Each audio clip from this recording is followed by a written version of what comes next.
Hello and welcome to Studio Biz and all that jazz. I'm your host, Josephine, and today I have Sammi Jaeger on the show. You guys are really in for a treat. She is someone that I've actually met many times through Business Women Networks. We circle in the same circles, and she's just such a lovely human, and I think you're going to get a lot from the session. So look, Sammi Jaeger is an entrepreneur, co-founder, integrator, coach, speaker, and author in the making. She's also the co-host of the Date Forever podcast. And you're probably thinking, why is she on this show? Isn't this like studio ownership stuff? We're going to get there, guys, because this is more than just about studio business. This is about lifestyle. This is about really making sure that when you hit a wall, that you know how to pick yourself back up. Now, Sammi did hit a crossroad in her life. She did hit that wall. She picked herself back up again and began leaning into creating and living her own fueled up life, this time by design. Fueled Up Life is the methodology that she shares with us today. And, this is what I'm excited about. I've actually done a masterclass with her on this last month where she goes over the Fueled Up Life methodology. And just to clarify, guys, the Fueled Up Life is an intentional way of living that focuses on designing and living a life you love. So, Sammi shares this by thinking about life in 8 different categories, and she calls these tanks, right? Now, each of these 8 tanks need fuel, and they need fuel at different times, but these fuel tanks need to be filled, and we're going to talk about these. And this is where I think it doesn't matter what industry you're in. This is universal language as far as I'm concerned when we talk about filling up our tanks. So we're going to cover areas of self, romantic relationships and network, humming household, career and business, wealth and lifestyle, the world and the future. Now, if that doesn't excite you, I don't know what does. Sammi is deeply passionate about how our relationships impact the quality of our lives. She's an advocate for the UN global goals and knows that we all have a role to play in creating a better world, right? So studio owners, teachers, everyone listening from the arts, I know you want to make an impact in this world and create a better world, right? That's what we do, okay? So you're going to absolutely love this chat. Here we go. Let's jump into the show with Sammi Jaeger. Hello and welcome to Studio Biz and all that jazz. I'm your performing arts business coach and host, Josephine Lancuba. This show is designed to bring you inspiration, information, and the instruments you need to create and grow the studio biz of your dreams. I will bring you a mix of solo episodes as well as interviews where I tap into the minds of industry experts. My career started as a performer over 2 decades ago.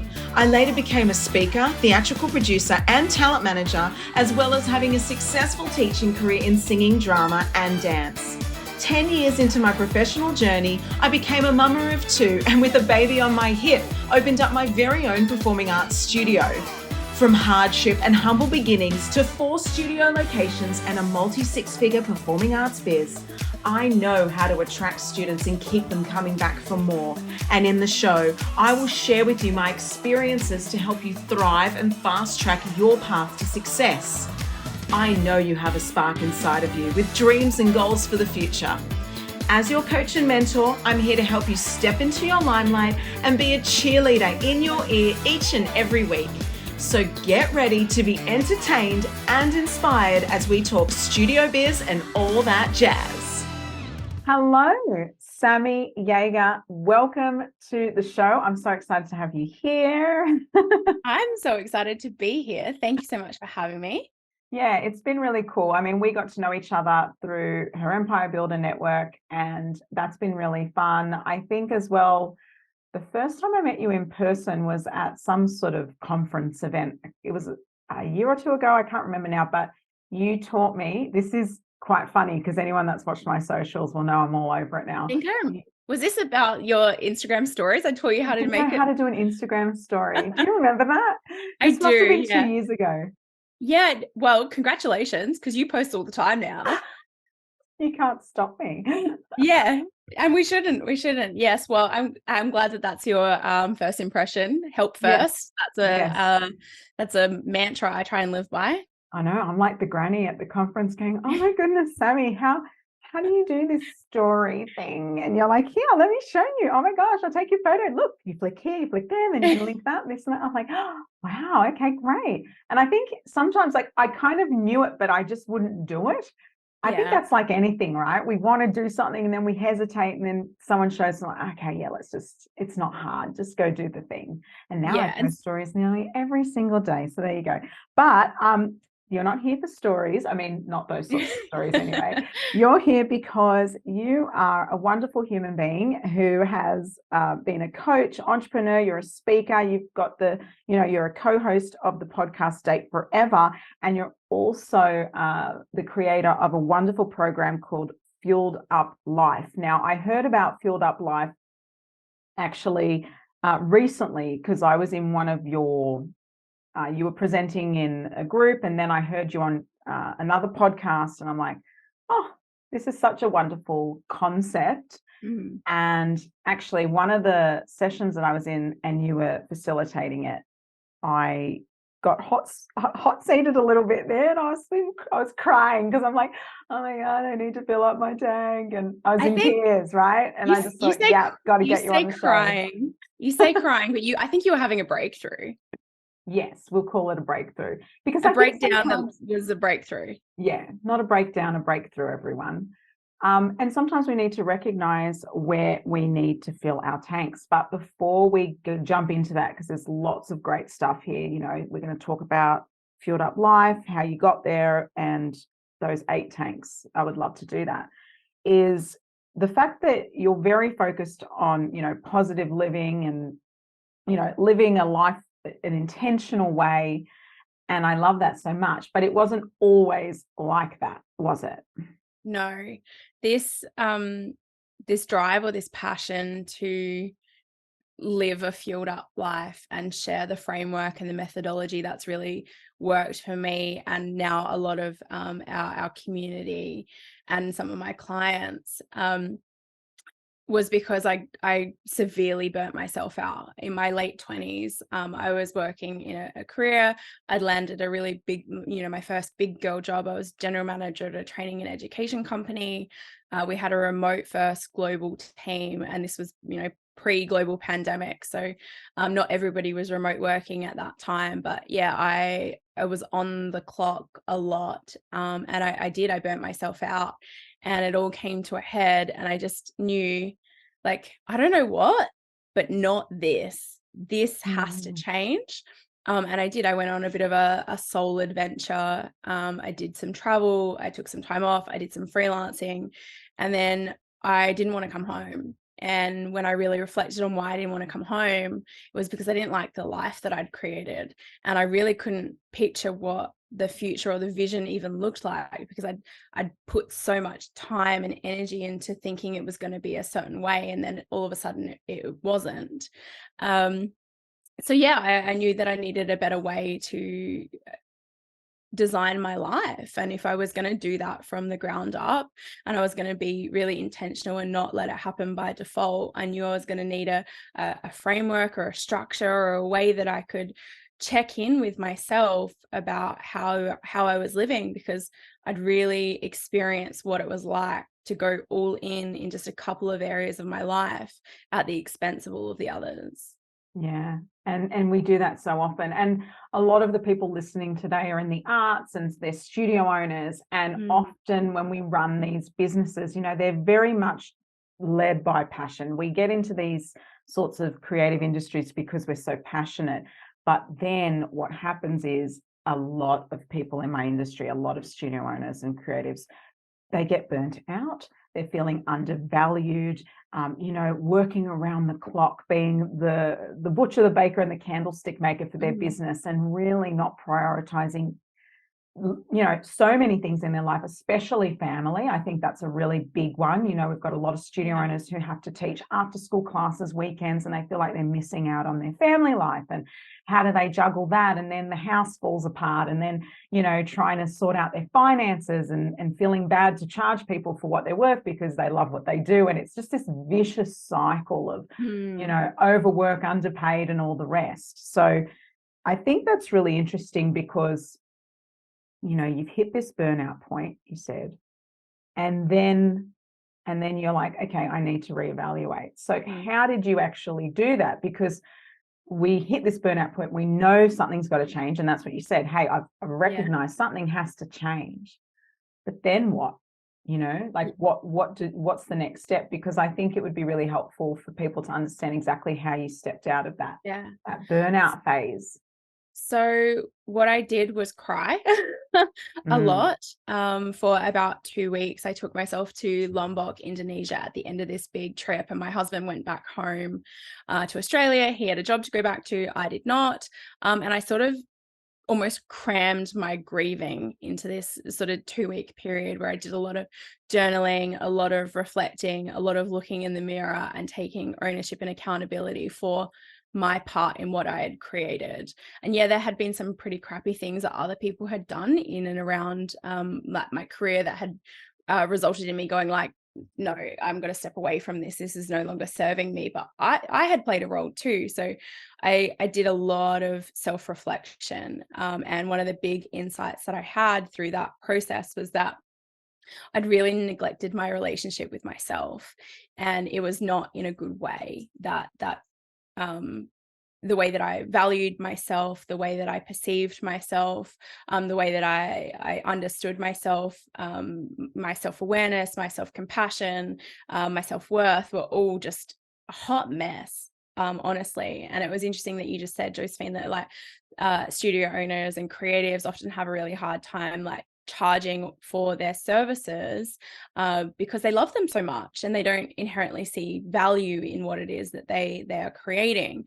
And what I've now learned is that my relationship with myself sets the tone for every other relationship that I have, whether or not that's with my romantic partner, whether or not it's with a business partner, whether or not it's with friends, with family, with peers, with colleagues, with clients, with whomever. If my relationship with myself is in a wobbly place, it's going to impact all of those other relationships. So that's kind of where I started.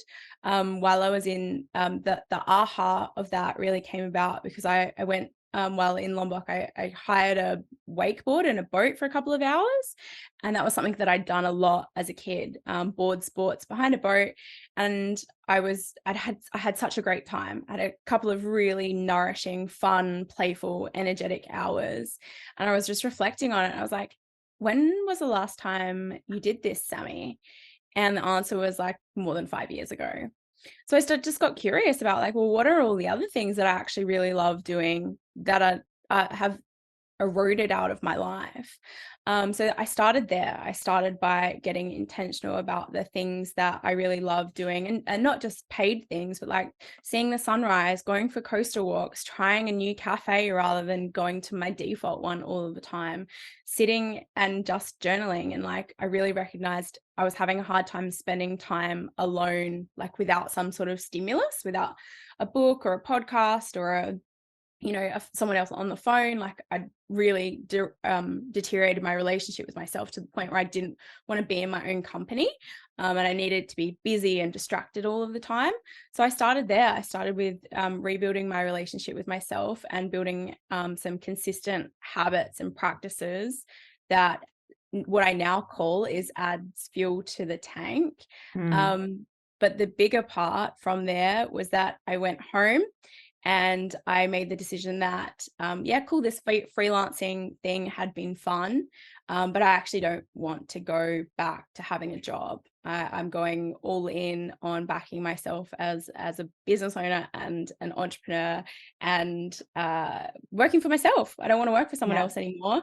And it moved from being like this flittering little idea to a level of commitment. And I was like, I'm not really sure what that's going to look like yet. I'm not sure what services I'm going to sell. I'm not sure how I'm going to productize it. I'm not sure who my niche is going to be, any of that sort of stuff. But I knew that I didn't want to go back to giving my heart and soul to someone else's business. And I'm ambitious, I'm driven, I'm motivated, I'm resourceful. So why not do those things for myself?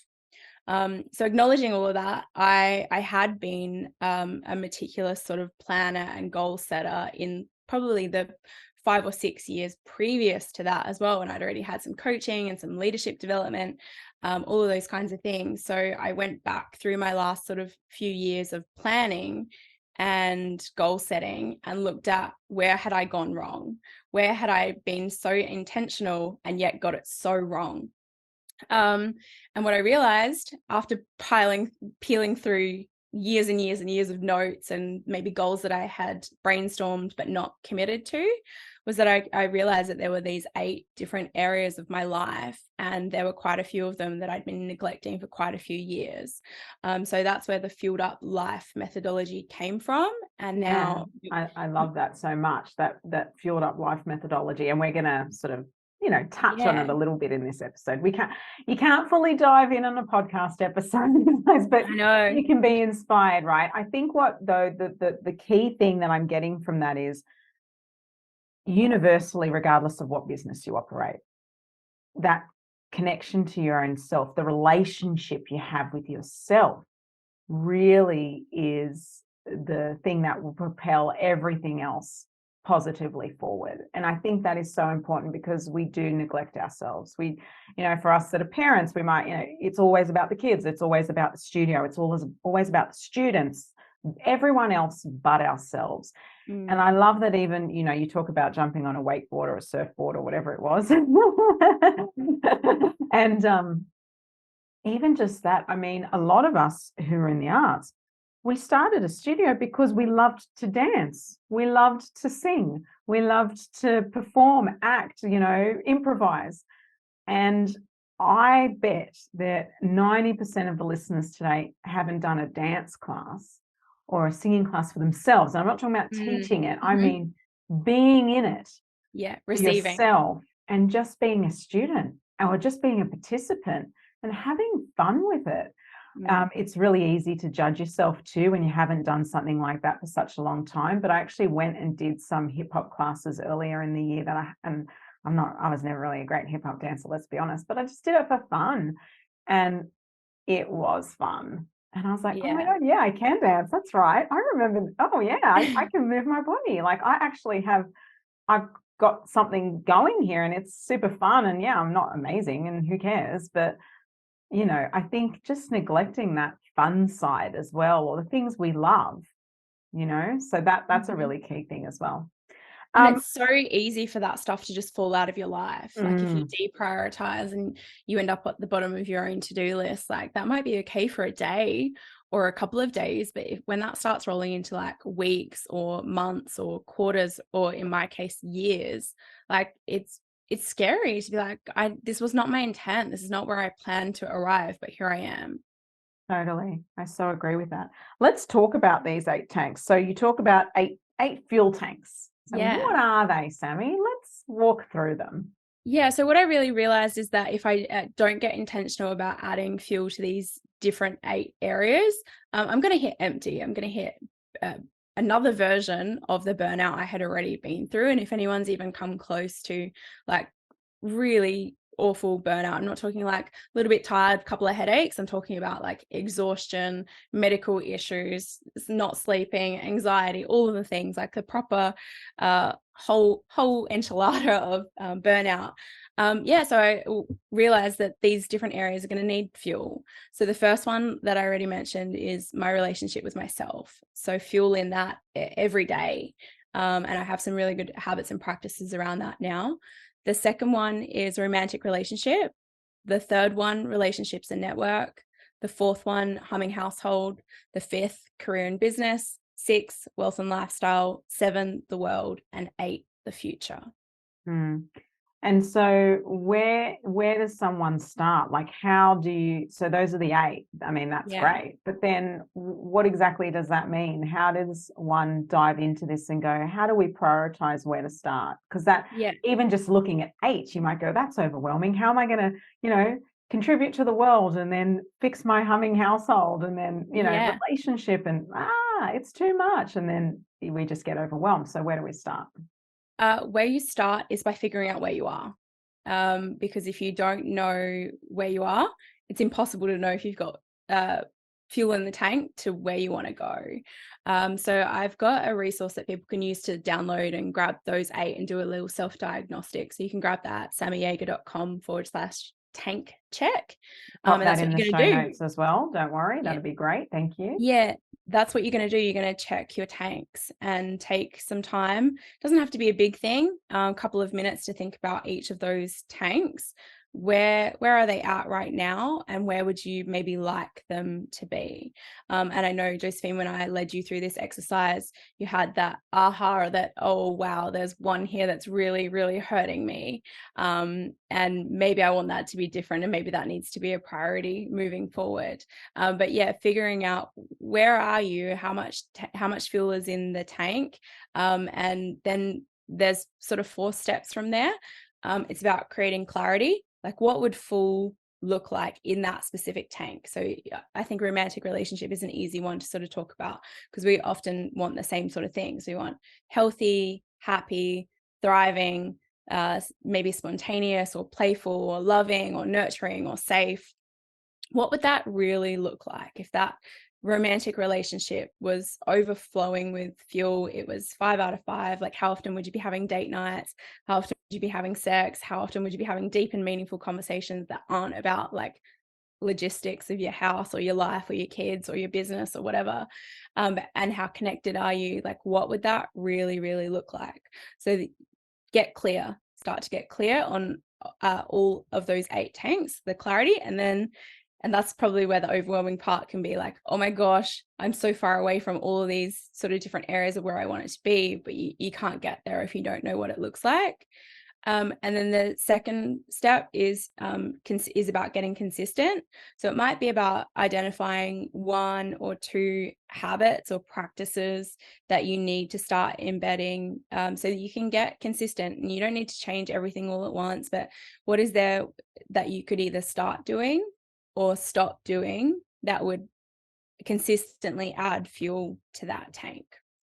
Yeah. And not all fuel tanks need to be at a 5 at one time, do they? No, not at all. And I think that's where I had fallen down with, exercises like the wheel of life and things like that, because it kind of implies that the whole wheel should be full, the pie should be full. And I don't believe that at all. I believe that, at any moment in time, these tanks can be somewhere between empty and full, and you don't need all of them to be 5 out of 5. But if you do let 1 or 2 or 3 or 4 of these start to dip into, quarter tank or empty, there's just no way that it's not going to impact the other tanks. And that's it. If everything's important, then nothing's important. So we've got to get clear about, like, what are your priorities? It's so okay to go, like, do you know what? We're doubling down on career and business at the moment. Like, humming household, standard of care might drop a little bit, or we've got some really big things that we want to do for the world, or some planning that we want to do for the future, or whatever it might be. Like, one of these other tanks is going to take a back seat for a minute. So this is not about having a perfect scorecard at all. It's about just being real with yourself and using it as a diagnostic to be able to figure out which tank needs fuel.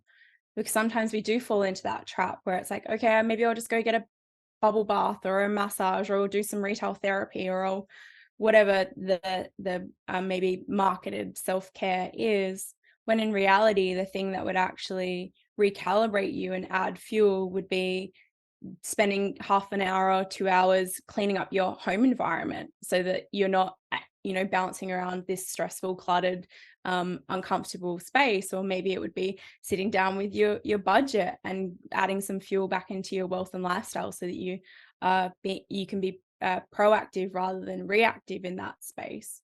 So we're going to get clear, we're going to get consistent, and then we're going to figure out our connections. Who are the people that you need, or that you have in your life, that can help you support this tank? And what do you need from them? And maybe you might have some gaps.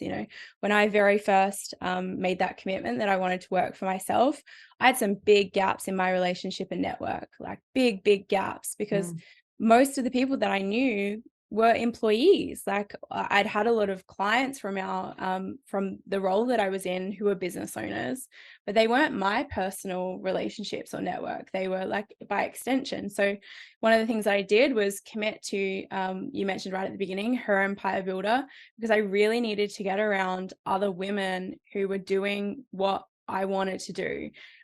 Hosting podcasts, writing books, speaking, producing digital products, selling services at scale, group coaching, and I needed to fill that relationship and network gap. So I didn't have the connections that I needed for that fuel tank. And I don't think I would have figured it out if I'd just been looking from, what's wrong with my life or what's not working in my life. But as soon as I was able to dial in and say, what's not working in this tank, it's a much easier question to answer. Yeah. And I like that too. And I think, I think people underestimate the power of a network that is around you. I think even as studio owners, being around community that understands you or that you can pick up the phone and have a conversation with. I've been doing that a bit lately, really trying to build that tank, I suppose. And, even with people I've never spoken to before, it's quite funny. We all follow each other on social media and we like each other's things and we know each other exists, but we've never had a conversation, right? Yeah. And they're connections, but they're not deep and meaningful connections. Yeah. So there was one particular person this week that I was like, I actually would love to really connect and somehow, not work with them per se, but like, how can we be in each other's world a little bit? So I sent them an Instagram message saying, hey, look, if you're interested in having a conversation, send me your phone number and let's actually connect over the phone. They sent me their number. They were excited. We had a conversation on yesterday or whatever it was. And we spoke for like 40 minutes and we'd never met each other in our lives. And we just started talking about the industry and we were just talking. It was amazing. And I just thought, and that's just because I made a decision to send that person an Instagram message and say, hey, do you want to have a real conversation? Because we're obviously liking each other online. Do you want to connect? Studio owners, stop right there and do not fast forward this very quick promo, or else you will miss out on an amazing update that could absolutely transform your studio business. This January, I am hosting my January Studio Biz Kickstarter event. This is 3 days of free coaching for studio owners. Do not miss out and register now. You will learn how you can gain enough traction in your business to really create the dream business that you desire and deserve. If you're feeling uninspired or need new ways to engage your students and grow your studio biz, then this event is absolutely for you. In the 3 days live coaching, we are going to strategize in different ways on how you can grow your studio through energized support, go from revenue focused to profit focused, and really create a dream studio biz, the one that you desire and deserve. Head to joeweek.com and register now. Link is in the show notes. See you there. I love that. And that happened because you had enough fuel in your own self tank. You were willing to be brave. You were willing to be vulnerable. You were willing to go first. You were willing to put yourself out there. All of the things that you probably would have struggled to do had there not been any fuel in your self tank. If you weren't feeling great about who you are, where you're at, how you were showing up, that probably would have. That's actually really quite struggled. funny because this month I've had the best month, like business wise. And congratulations. Thank you. She's doing the clicks, for everyone on audio. But I've had the best month I've ever had. And I just thought, I was feeling myself. I was like, I see you, you see me. Hey, let's connect. And I'm feeling good. I'm feeling confident. I'm feeling worthy of that conversation and connecting with someone who seems to be quite successful online. I've actually started messaging people with massive followings in the US to be on my podcast. And I've never done that before. I thought like someone with, 100,000 followers is not going to want to be on my podcast. And it's not true. I've sent them and they're like, yeah, I'm down.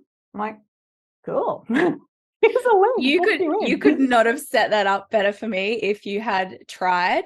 So you said, how do we go about creating the Fueled Up Live? Is like, the clarity, the consistency, the connections, and then we celebrate. So celebration is, I believe, it's ingredient. It's not the after, it's not the outcome, it's or the result. It is a key step in the process. And it's about not just moving the goalposts on yourself anytime you kind of get close to a goal that you set. It's actually about celebrating that milestone, even if it's part of a bigger goal for that area of your life or that tank of your life. So you got to get intentional about how you celebrate, and that celebration builds momentum, and then you get to go even further faster. Yeah, totally. I think reward is a big one. Rewarding yourself. This is something that I've been trying to implement over the last, I don't know, year or two. Just actually celebrating the wins. It's something I, share with my clients, and I think it's a really integral part of the process, like you said. But I think it's really important to identify exactly what you've just mentioned there. That it's not like, let's say your goal is I want 100 new students or 100 new members or whatever it is by this date. Yes, that's the big goal. But what were the bits between that, the journey parts? Like, I'm going to make that phone call to that person who I really want to connect with and share audiences. How can we collaborate? Let's make that meeting.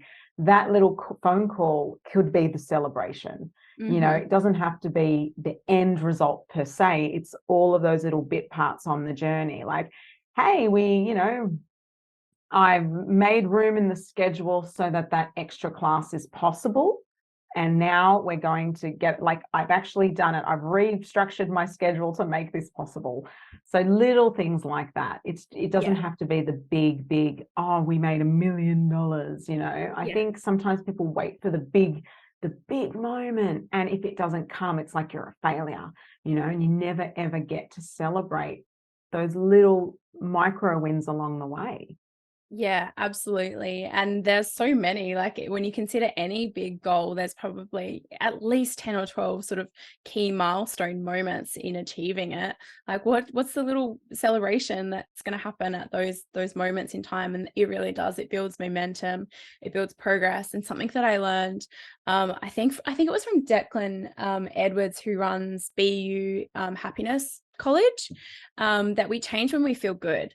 We change when we feel good about what we're doing. We make change when we are aspirational, not when we're shaming ourselves, not when we're shit talking. Oh, well, then that's only 10 new members. It's not 100. Like, we don't change when we have that self-talk that's negative and spiraling. We want to, take the steps up, not down.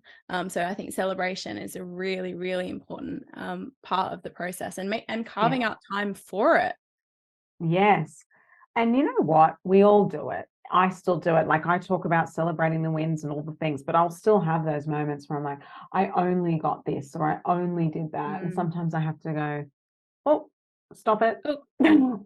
Yeah, the only, the just, the lucky, the comparisonitis. If you're looking at the studio next door who has 300 more students than you, but they've been open for 30 years versus you, or vice versa. Sometimes people have just opened up shop. I think this is the most frustrating thing, when people have been in the game for a long time, whatever their business game is, and then the new person on the block rolls around, and seemingly they are more successful, in inverted commas, and it's a hard pill to swallow sometimes. I mean, what's your take on that? My take on that, and this might this comes from acknowledging when it's your ego that's hurting or is bruised. And I think that's one of the fundamental beliefs that you need to be able to build and hold and really live, is that you need to be okay with other people winning.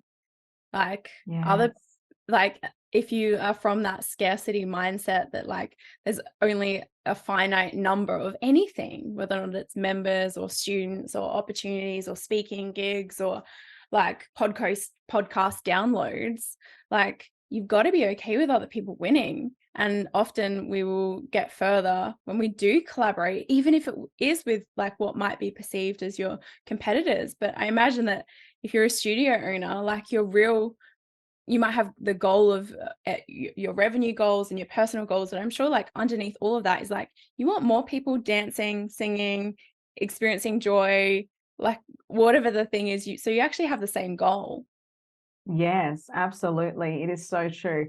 Actually, it's interesting because even from a financial perspective, collaborating can be quite powerful. I mean, I talked recently on one of my episodes about costuming and how so many studios hire their costumes. So they'll have stock that they reuse and Yeah. hire out for a fee.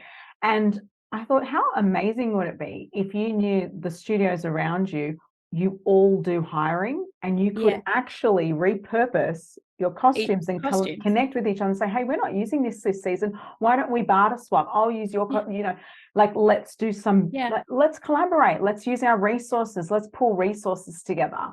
Why spend more money on stuff? We've got this stuff. Let's just work together and create a bit of a system. I think it's really interesting that more people don't think about that. Even just connecting with the studios in your local area and putting on a local community performance, bringing in a crowd, people will choose who they choose. You know, like there's not much you can do. If someone wants to go to a ballet class versus a hip hop school, you're not going to do much to change their minds. You're not competitors at that point. I mean, yes, you are in the sense, okay, if they choose hip hop over ballet, then you might not get them as a client. But if you brought them all together for a community event, people are going to choose who they choose, what they're attracted to. So I think just getting the name out there and working closely with the people around you. I remember once there was a cafe owner. I'll never forget this. I had a studio and this cafe owner there was two cafes, one on this corner, one on that corner. And there was one slightly closer. And I thought every Saturday, you know, we'd have like over 100 families come in on a Saturday and they would always ask where to go for coffee. Yeah. So I thought, you know, got two choices. Yeah, you got two choices. I went to the guy closer and I said, hey, we have so many families looking for places for coffee. Why don't we do something? Maybe you could give me like a little card that they, you know, as an incentive to go, and maybe you could promote my services to them. Like, let's connect. Let's talk about how we can cross promote our businesses because you have so many people coming through the door and I have so many people coming through the door. And he said, no, I don't do that. I don't That's do not for us. And they were closed down within 12 months, by the way. So I thought, oh, well, forget you. I'm going to the other cafe. Yeah. Who am I going to send my people to? Yeah. I don't care that you're 5 meters close. I'm going to send them around the corner because you're not very nice. Yeah. Yeah. Like, and they didn't want to see you win. It's ridiculous. It didn't even make sense. We weren't even like, I wasn't even their competitor. I was talking about connecting. The fact he didn't even want to talk about it. He was so shut down. And I think it's exactly what you're talking about, that abundance mindset versus scarcity. Because he's saying, what did he say? I don't discount my coffee. I don't do deals. He said, my coffee speaks for itself.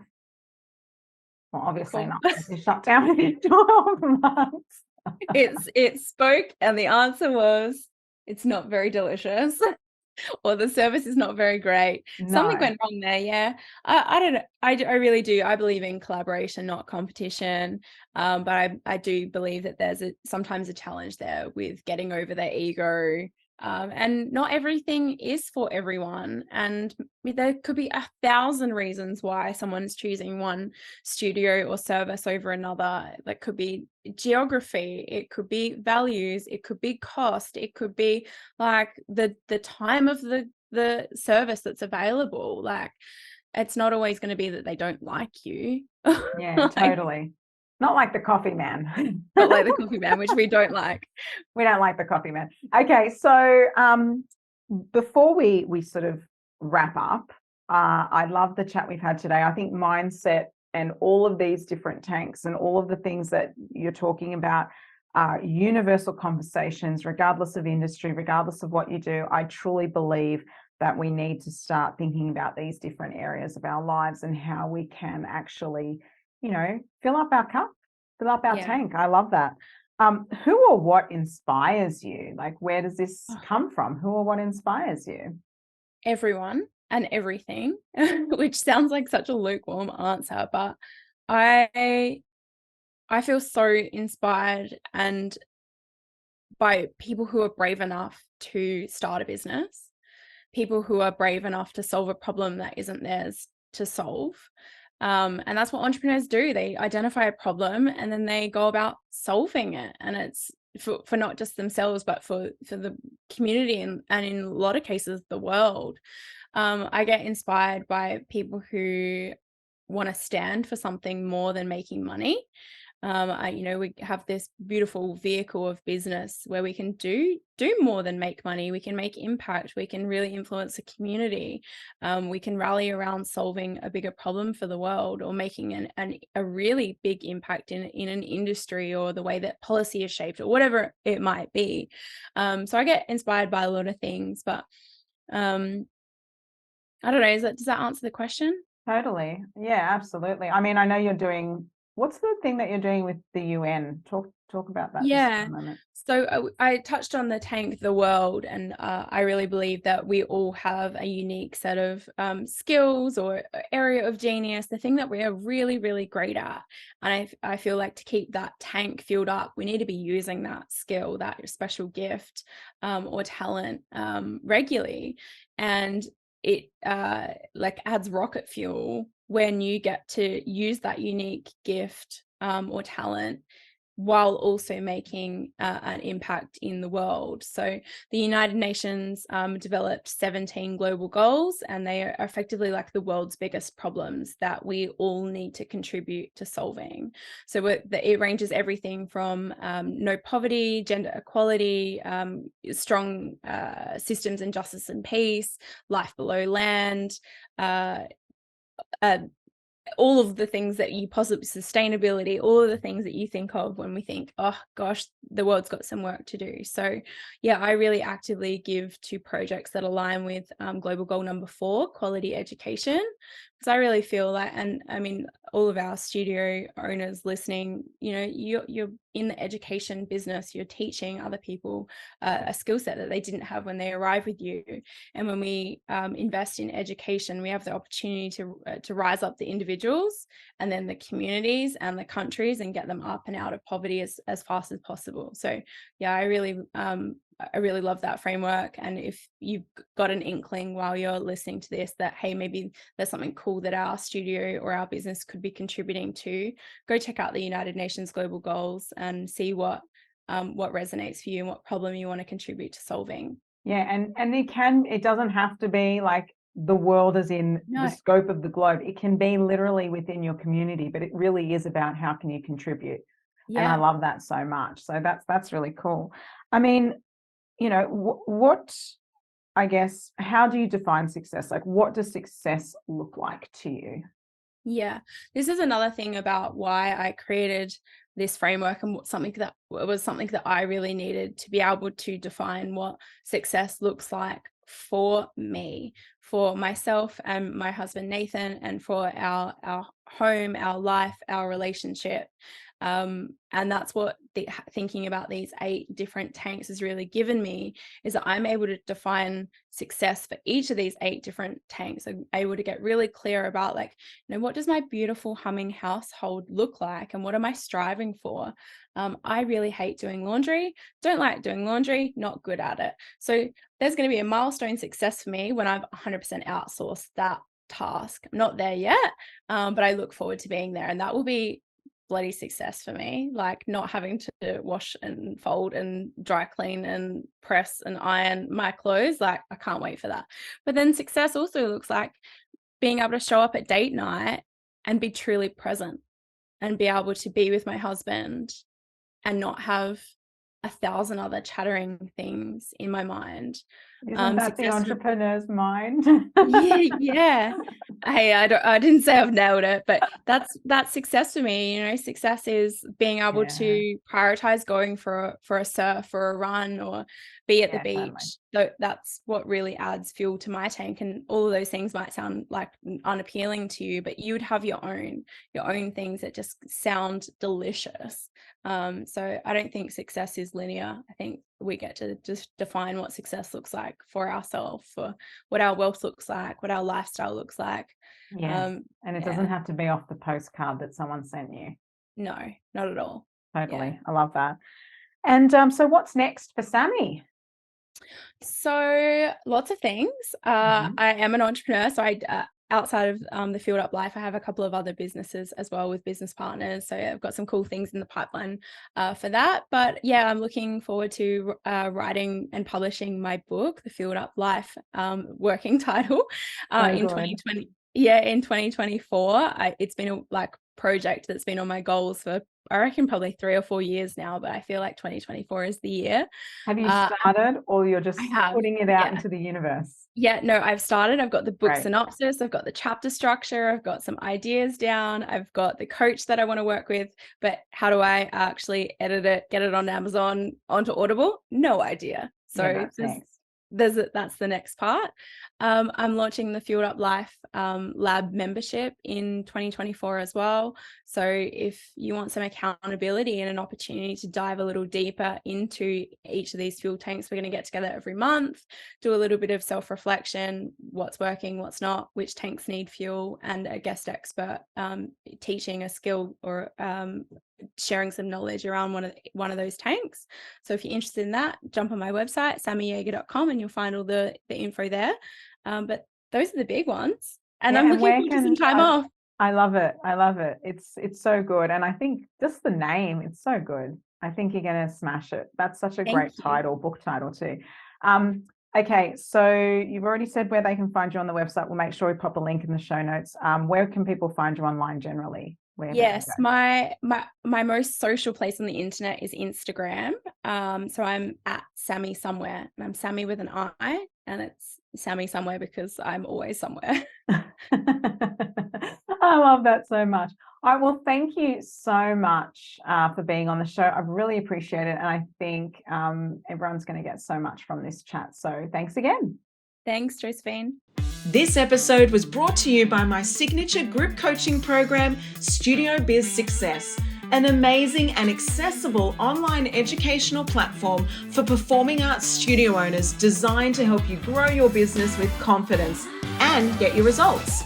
Check it out at josephinelancuba.com, along with other great industry resources to help you leap into the studio biz you deserve. If you love this episode, be sure to share it with your friends. You can tag me on social media at Josephine Lancuba and give it a review. Your support helps the show to grow so I can continue to provide you with useful, informative content. I'm Josephine Lancuba, your biggest cheerleader. Thanks for listening and shine bright.